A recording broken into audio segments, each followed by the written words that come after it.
Hi everybody, BriansWorldOfWheels.com with my top 10 muscle cars of the original classic muscle car era. Before we get started, I think it's important to cover a little bit of history.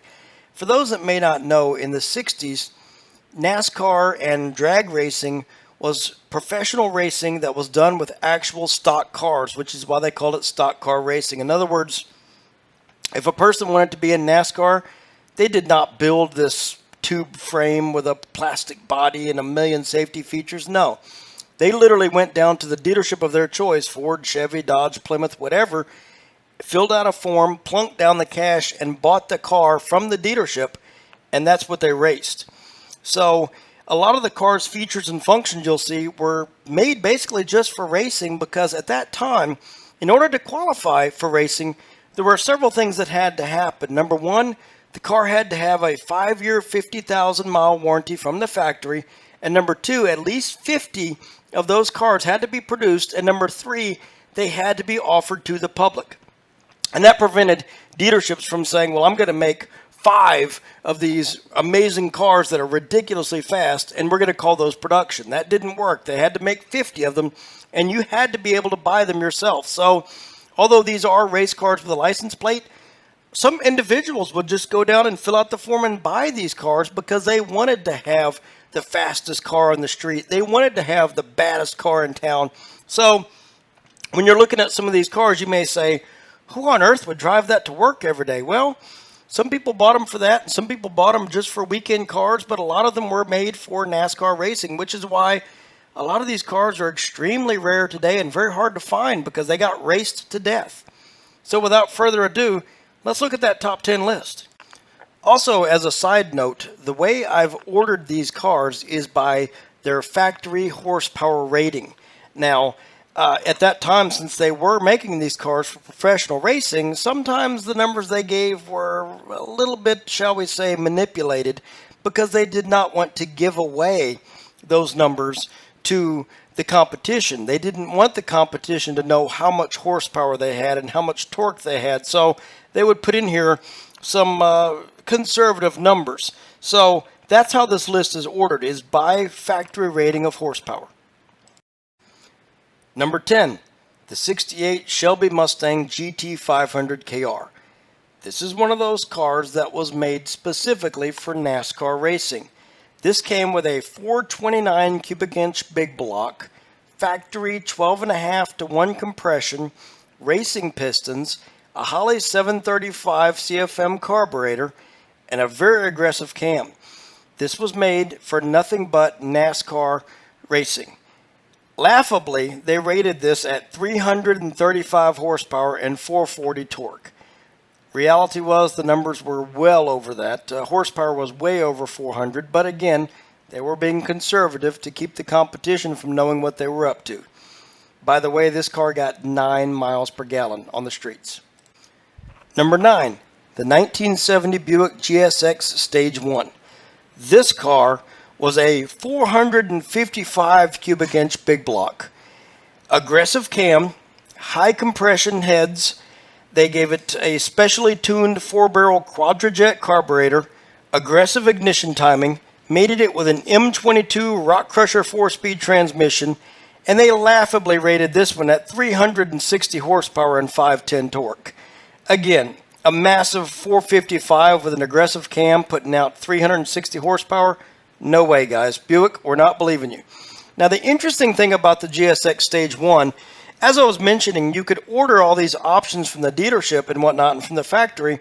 Well, Buick decided that for those guys that wanted to have the ultimate street machine, not a professional race car, they could buy what's called the Stage 2 option. Stage 2 did not qualify for NASCAR, did not qualify for professional racing because it was a dealer-installed option.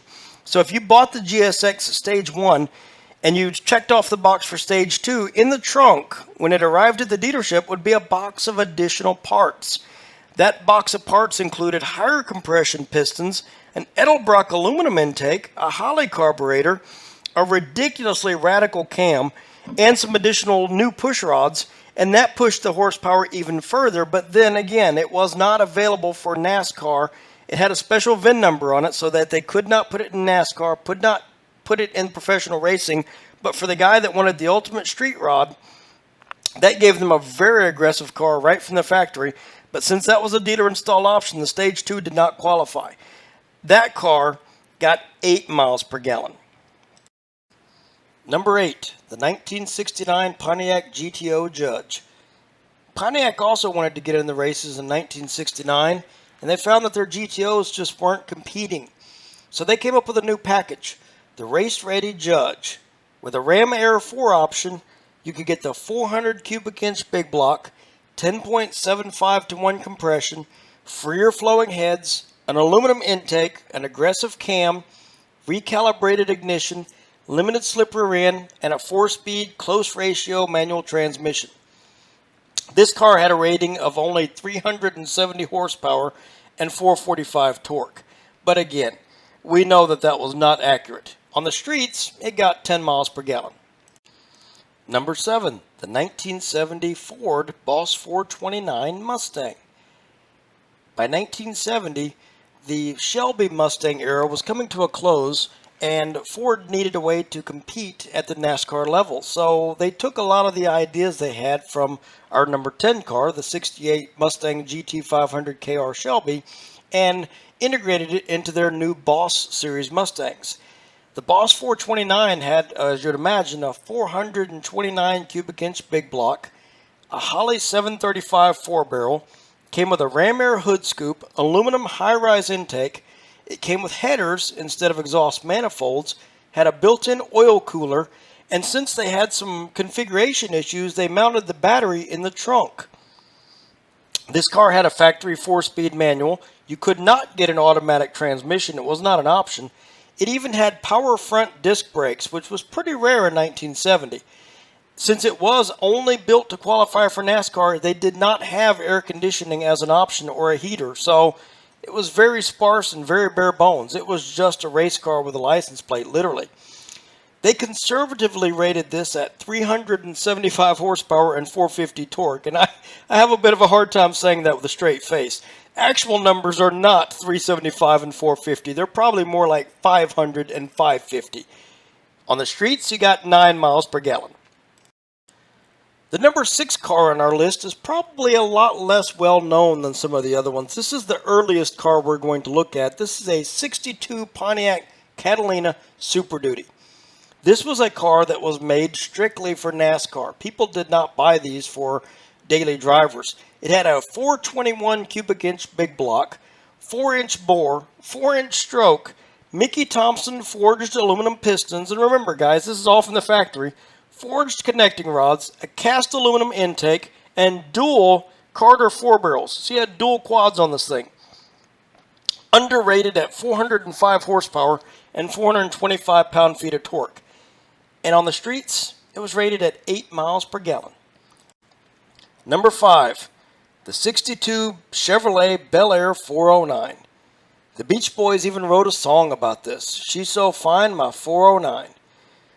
This car had the factory option of a posi-track rear end, dual 4-barrel carburetors, 4-speed manual transmission, and with that 409 cubic inch big block engine, they laughably rated this at 409 horsepower and 420 pound-feet of torque. If you've ever ridden in one of these or seen one of these, you know that 409 is a really low number. This was probably well over 500 to 550. It was a massively torquey, massively powerful engine. It got 11 miles per gallon on the streets. Number 4, the COPO Camaro. The 1969 Chevy COPO Camaro is one of those that was made strictly and specifically for racing. You might have heard that term COPO before. What that means is Central Office Production Order. That was a special division that Chevrolet had for people that wanted to buy these one-off, crazy configuration cars, and the COPO Camaro was definitely one of those. The COPO Camaro was a 427 iron block engine, 11 to 1 compression, forged aluminum pistons, forged steel rods, forged crank, 520 lift cam, which is a very aggressive cam, special steel alloy valves, a Holley 780 4-barrel, And they rated it at 425 horsepower and 460 torque, which, I hate to say it, but again, that's a ridiculously low number. Ridiculously low number. And it got 11 miles per gallon on the streets. Number 3. From that same type of COPO office comes the 69 Corvette ZL1. You may have heard of this car before. It's very rare, but it was made strictly for racing. This car includes an all-aluminum 427 big block, heavy-duty rods, open-chambered heads, a posi-track rear end, 4-speed transmission, no radio, no air conditioning. You could not get any luxury options of any kind. It was basically a seat with a great big 427 in it. Very expensive, very rare car. Even at the time, it cost about 3 times as much as the typical car, 4 times as much as some of these cars. And they laughably rated it at 425 horsepower and 460 torque. The reality is many of these cars have been dynoed and tested and put out 585 horsepower and 600 torque. On the streets, you got 7 miles per gallon, guys. 7. Number 2, the 1970 Chevy Chevelle LS6 Supersport 454. This was a COPO option RPO Z15. This was a big 454 cubic inch big block.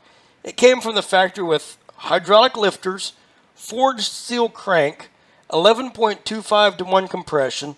It had a massive 800 CFM Holley 4-barrel to feed this big engine, an M22 Rock Crusher 4-speed transmission. Interestingly enough, they had to make some changes to the pulleys on the engine, the accessory pulleys that would run on the engine for the alternator and whatnot. They tried using the ones from the 396, but those literally would fall apart because this engine had a red line of, get this, 6,500 RPMs. For a 454 big block, that's a ridiculously high number in 1970. They advertised this car as 450 horsepower and 500 torque, but real numbers on this is much higher than that, probably 550 to 600 horsepower. This engine made ridiculous amounts of power. And by the way, it got an average of 6.2 miles per gallon. And now, guys, we're at number 1.